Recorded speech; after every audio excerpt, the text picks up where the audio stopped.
Hello, मेरा नाम है चंद्रहास। स्टडी स्मार्ट में आपका स्वागत है। आपका इंतज़ार ख़त्म होता है। आईबीपीएस क्लर्क के जो नोटिफिकेशन है वो आ गए हैं और आज से ही ये फॉर्म भरे जा रहे हैं।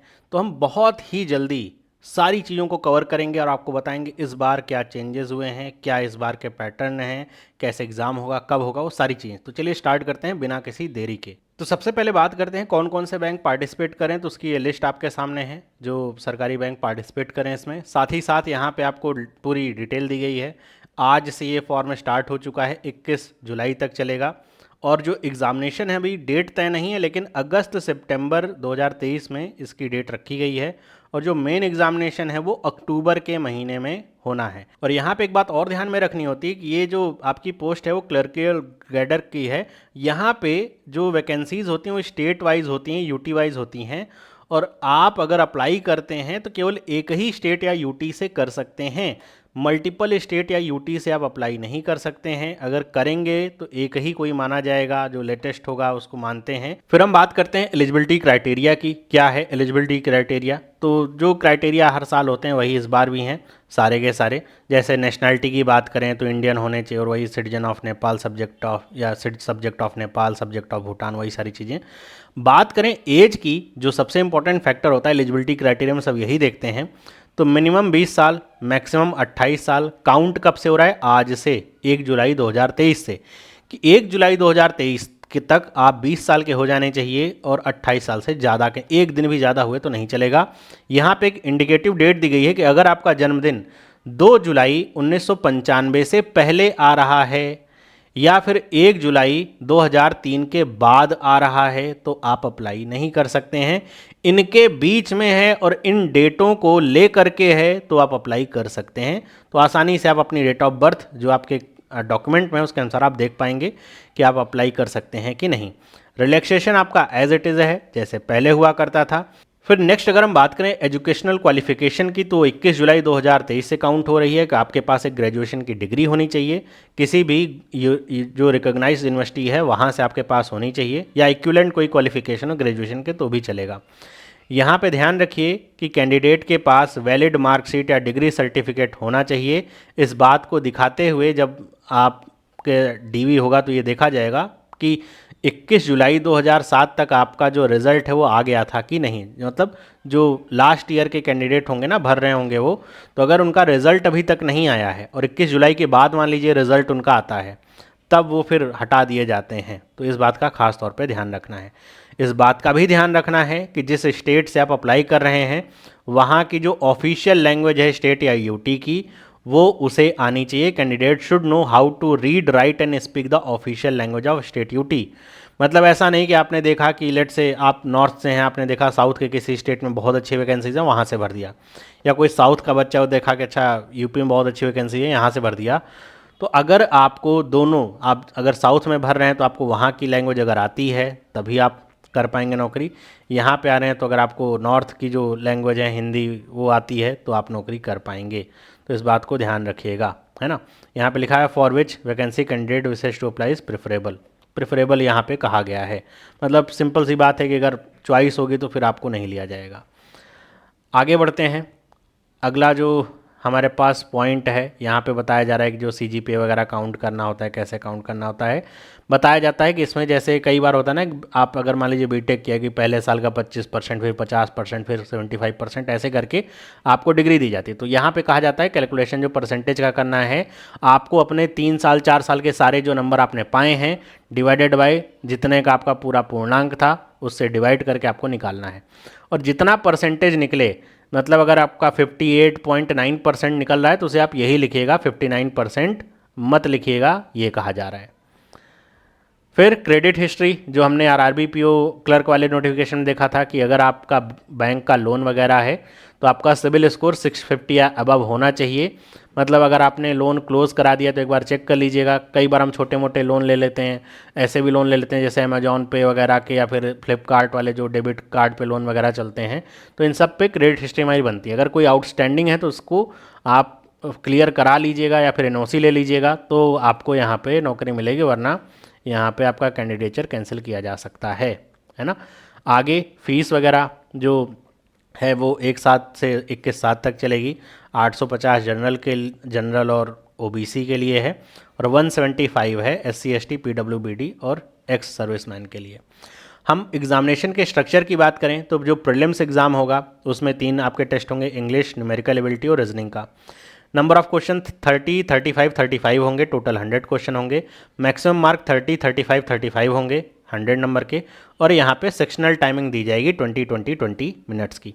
ध्यान रखिएगा ये न्यूमेरिकल एबिलिटी यहाँ पे क्लर्क में पूछा जाता है प्रीलिम्स में, और यहाँ पे ये बताया जा रहा है कि आपको हर एक टेस्ट में पास होना है। टेस्ट का मतलब ये, मतलब आपको सेक्शनल कट ऑफ भी रहेगी और ओवरऑल कट ऑफ भी रहेगी, और सेक्शनल और ओवरऑल कट ऑफ के अनुसार ही आपको सेलेक्ट किया जाएगा मेन एग्जामिनेशन के लिए।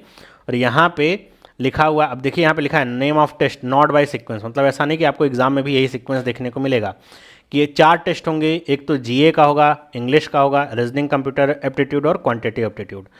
जो नंबर ऑफ क्वेश्चंस हैं 50 क्वेश्चन 50 नंबर के, 40 क्वेश्चन 40 नंबर के, रीजनिंग का 50 क्वेश्चन 60 नंबर का, क्वांटिटेटिव एप्टीट्यूड का 50 नंबर आपका 50 आपके क्वेश्चन 50 नंबर के।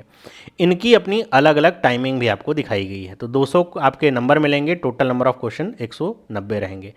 यहाँ पर आपको ध्यान ये रखना है, अभी मैं आपको आगे बता भी दूंगा, यहाँ भी आपको सेक्शनल कट ऑफ देखना होगा, ओवरऑल कट ऑफ देखना होगा, और इसी के आधार पे ही आपको जॉब मिलेगी, क्योंकि क्लर्क में इंटरव्यू नहीं होता है। तो ये आपको बहुत ध्यान से करना होगा।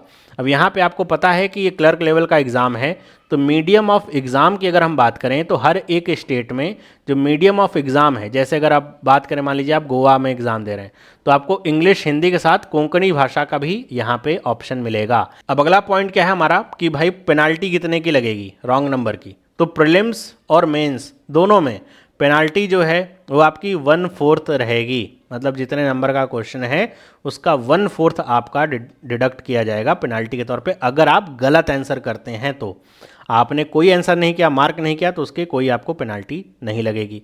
कट ऑफ देखिए बताया जा रहा है ऑनलाइन मेन एग्जामिनेशन का कैसे बनेगा। तो आपको यहाँ पे मिनिमम स्कोर प्राप्त करना होगा अपने स्टेट में कैटेगरी वाइज, और जितनी वैकेंसीज हैं उनके अनुसार। जो ओवरऑल कट ऑफ है वो, इसके साथ साथ जो सेक्शनल कट ऑफ है वो, उसको उसी के अनुसार आपको पास करना पड़ेगा। मतलब दोनों कट ऑफ आपको निकालने पड़ेंगे, सेक्शनल भी और ओवरऑल भी, और फिर इसी के आधार पे आपका सिलेक्शन होगा। तो सारे नंबर केवल मेंस के ही जोड़ते हैं, प्रीलिम्स का नंबर नहीं जोड़ता है। इसी में जितने नंबर आपने पाए हैं उसी के अनुसार आपका सिलेक्शन होगा। यहाँ पे नॉर्मलाइजेशन की भी बात कही गई है कि जो स्कोर आप पाएंगे वो अलग अलग जो आपके सेशंस होते हैं, कहीं कठिन होता है, कहीं टफ होता है, कहीं लेंदी होता है, उसको नॉर्मलाइज किया जाए क्यू परसेंटाइल मेथड के माध्यम से। जो स्कोर होंगे up to 2 decimal point shall be taken for the purpose of calculation. अब हम बात करते हैं वैकेंसीज़ की, जिसको लेकर के बहुत भ्रम है बच्चों के बीच में अभी। तो देखिए यहाँ लिखा हुआ है क्या, इंडिकेटिव है। इंडिकेटिव का मतलब ये फुल एंड फाइनल वैकेंसी नहीं है, अभी इसमें वैकेंसीज और ऐड होंगी। अभी तक जितनी रिपोर्ट प्राप्त हुई उसके अनुसार है। तो जैसे आप कुछ स्टेट में, जैसे अंडमान निकोबार में देखेंगे तो आपको 0 वैकेंसीज हैं। इसके साथ साथ आप कुछ बैंकों में देखेंगे सामने क्या लिखा है 0, यहाँ पे क्या लिखा है एनआर। दोनों में डिफरेंस क्या है आप समझ लीजिए। जहाँ पे एनआर लिखा हुआ है मतलब नॉट रिपोर्टेड है, मतलब इन बैंकों ने अभी तक आईबीपीएस को कितनी वैकेंसीज हैं कैटेगरी वाइज वो भेजी नहीं है। तो इसका मतलब ये नहीं कि अब वैकेंसीज ही बहुत कम है ना, इसका मतलब ये है कि अभी ये वैकेंसीज ऐड होंगी। तो अभी हो सकता है 2-3 दिन या 1 हफ्ते में आपको इसमें वैकेंसीज ऐड हुई दिखें। और जहाँ पे 0 लिखा हुआ है इसमें भी वैकेंसीज ऐड हो जाती हैं एट लास्ट, चलते चलते कहीं कहीं पे ऐड हो जाती हैं। तो मतलब वैकेंसीज कम है आपके स्टेट में, इसको लेकर के परेशान मत होना कि वैकेंसीज ही नहीं हमारे स्टेट में, क्या करें। एक काम ये कर सकते हो, आपका जो पड़ोसी स्टेट है अगर आपको वहाँ की लैंग्वेज आपको आती है तो वहाँ से भर सकते हो अगर वहीं वैकेंसीज हैं। दूसरा काम आप ये कर सकते हो कि आप अपने स्टेट से अगर मान लीजिए कम वैकेंसीज हैं, 50 हैं, 60 हैं, तो भर दीजिए। जो नॉट रिपोर्टेड है इनकी संख्या भी बहुत ज़्यादा है, जैसे bank of Baroda, bank of Maharashtra, Canara bank, Indian overseas bank, UCO bank, इन्होंने अभी तक वैकेंसी रिपोर्ट ही नहीं करी किसी भी स्टेट में। तो इन सबकी वैकेंसीज अभी आने वाली हैं, तो टेंशन ना लीजिए, वैकेंसीज आपको यहाँ पे मिलेंगी जो आपके स्टेट के अनुसार आपको, मतलब अच्छी वैकेंसीज आपको मिल जाएंगी जिसमें आपको कंपटीशन देना रहेगा। जैसे आपको पिछले साल मिली थी वैसे ही इस बार भी मिलेंगी। जैसे आंध्र प्रदेश में देखिए आपको यहाँ पे टोटल 70 वैकेंसीज़ हैं, तो इतने बैंकों ने रिपोर्ट ही नहीं किया है, इस वजह से अभी ये भी रिपोर्ट करेंगे तो वैकेंसीज़ की संख्या बट ऑब्वियस है कि बढ़ेगी ही बढ़ेगी। तो ये वैकेंसीज़ इसलिए अभी मैं पूरा नहीं दिखा रहा हूँ, क्योंकि वैकेंसीज़ को पूरा दिखा करके भी कोई फ़ायदा नहीं। आधे बैंकों ने तो रिपोर्ट ही नहीं किया है, केवल 1, 2, 3, 4 बैंकों ने ही रिपोर्ट किया है। 4 बैंकों ने रिपोर्ट किया, 1, 2, 3, 4, 5, 6, 7 बैंकों ने रिपोर्ट ही नहीं किया। तो मतलब अभी वैकेंसीज को देख करके कुछ नहीं कहा जा सकता है। हाँ, आप अगर चाहो तो थोड़ा इंतज़ार कर लो कि 21 तारीख है लास्ट डेट, तो 21 तारीख से पहले फॉर्म भर दोगे। जब वैकेंसीज आपके यहाँ ऐड हो जाएं तो आप एक इन्फॉर्म्ड डिसीजन ले पाओगे कि यूपी से भरना है या उत्तराखंड से भरना है या हरियाणा से भरना है, कहाँ से भरना है। मतलब हिंदी चलेगी तीनों स्टेट में तो भर सकते हो। तो ऐसे आप कर सकते हो। तो ये रहा पूरा नोटिफिकेशन। कुछ नोटिफिकेशन में ऐसी बात नहीं जो आपके जानने लायक हो, मैंने ना बताई हो। छोटी छोटी बहुत सारी बातें होती हैं, आप डिटेल नोटिफिकेशन देख सकते हो। मैं आपको कमेंट सेक्शन में इसका लिंक दे दूंगा, वहाँ से आप देख सकते हो। तो मेन बात यह है कि जो एग्ज़ामिनेशन है वो अगस्त और सितंबर में होना है प्रीलिम्स का, और अक्टूबर में होना है किसका, मेंस का। आपको मेंस के ही नंबर मिलने हैं। मेंस के लिए अगर आप तैयार हो पा रहे हो अक्टूबर तक तो वेल एंड गुड है, आप सेलेक्ट भी हो सकते हो। नहीं हो पा रहे हो तो दिक्कत वाली बात है। तैयारी आप अपनी स्टार्ट कर दो। यहाँ पे प्रैक्टिस क्लासेस में आपके लिए इसकी लेकर के आऊँगा, तो उस प्रैक्टिस क्लासेस को ज्वाइन करो, आपको बहुत हेल्प मिलने वाली है। तो मिलते हैं फिर अगले वीडियो में। वीडियो अगर अच्छी लगी तो वीडियो को लाइक ज़रूर करें, अपने दोस्तों के साथ शेयर करें। सभी लोगों को बाय।